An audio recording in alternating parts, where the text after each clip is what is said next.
Hello there, I'm Big Alias. Check it out. We're going to do a video. This is a video. I'm going to talk to you.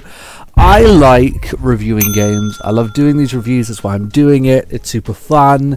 Give my opinion on these games. And one thing I like to do is just sort of... I like to play... I'm not like other gamers, okay? I like to play games that people probably... haven't heard of. I like to pick stuff up in the sale and give that a shot and stuff like that. And I love doing reviews for games that I think people, when they stumble across these videos, may not have heard of the thing that I'm reviewing. And in this case, personally speaking, I think that's one of those things. This is XIII for those people who used to call GTA 4 GTA IV. This is 13. Apparently it's a remaster of an old PS2 Xbox era game. I'd never heard of it. I didn't know anything about it. I will say going in, I read that there was some very negative reviews. However, this is an FPS. This is an old school FPS. And I think it was £2.20 in the sale. So I can really say no. I picked it up just to give it a shot. I thought the screenshots looked interesting, and I saw that some of the reviews were complaining about the game sort of being very bugged out and broken. And I always like to take my chances with that, and I'm glad I did, because this may end up being a bit of a controversial one. But I actually had a really good time with this game. I had a lot of fun with this game. Do I think it's amazing? No. Do I think it's amazing even for the time? I mean, if this is just a straight up, like, up-res lick of paint...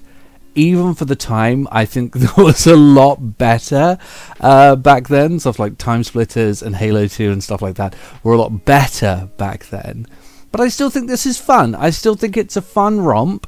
And, I like to grade these games by today's standards, so I will sort of be doing that. But to be honest, when I compare it to a lot of the games that I have played, that came out recently, it was nice and refreshing to just have a game where, it's just mission after mission after mission after mission. You work your way through it. I mean, I know I harp on this a lot. And a lot of the games that I review on here are games of this style.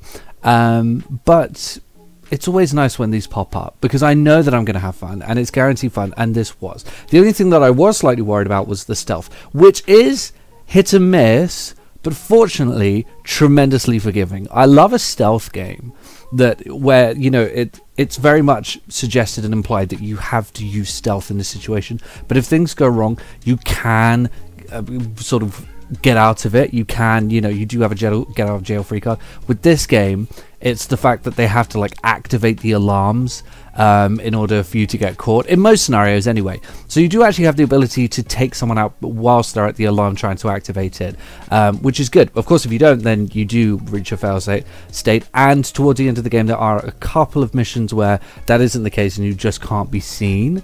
But aside from that, I mean, the stealth does work well, and they give you some nice open areas that aren't so open that the stealth is frustrating. Thank you, Ghost Recon Breakpoint. But it's not so linear that it's just kind of a formality, and you're obviously going to get through this, but just sort of when are you going to do it and how? No, you do get to be strategic with this and plan out some of the stuff with the stealth, so that's good. I will say towards the end there's some very frustrating bits where you're not allowed to kill any enemies, but you have to use stealth. And melee stealth in this game is atrocious. You have to get saddle right up behind an enemy in order to get the option to hit them. But when you do, you can drag their body away, kind of like Splinter Cell and Ghost Recon, stuff like that. Hitman, sorry, and things like that. So that's pretty cool. And I think the star of the show here, for me at least, wasn't the stealth. It was just the fact that it was just a shooty game, and I sort of enjoyed the gunplay.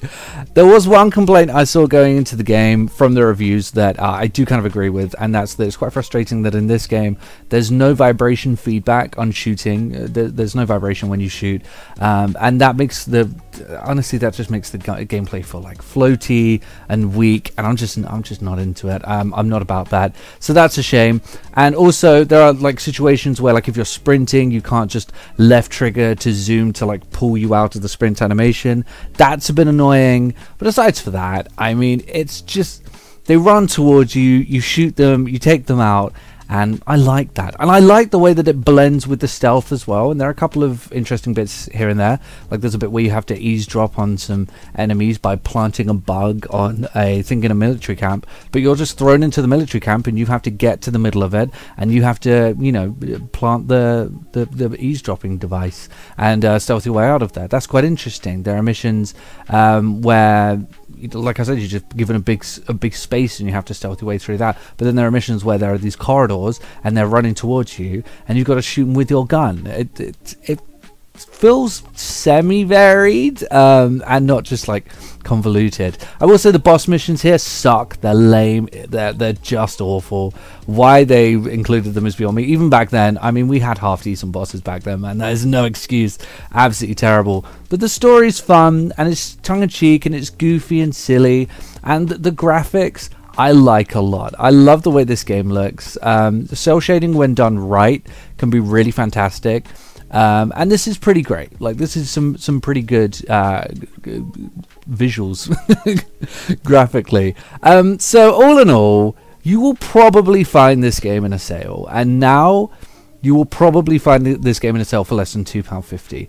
It is definitely worth £2.50 for a like 4-hour romp, just doing some shooting, get some achievements. It's definitely worth it. Is it a Game of the Year contender for whenever this game was made? Absolutely not. Is it completely buggy and broken and destroyed? May have been back in the day, but no, not now. It's not buggy at all. And is it a lot of fun? Yes, I think I may have already said that. But let's throw a score on this and see what we think.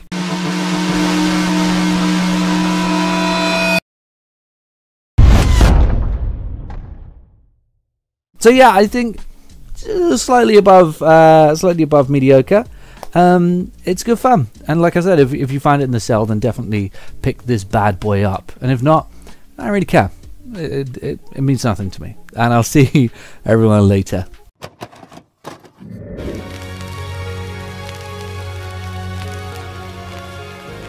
The PlayStation's only $149, and you can also get leading titles.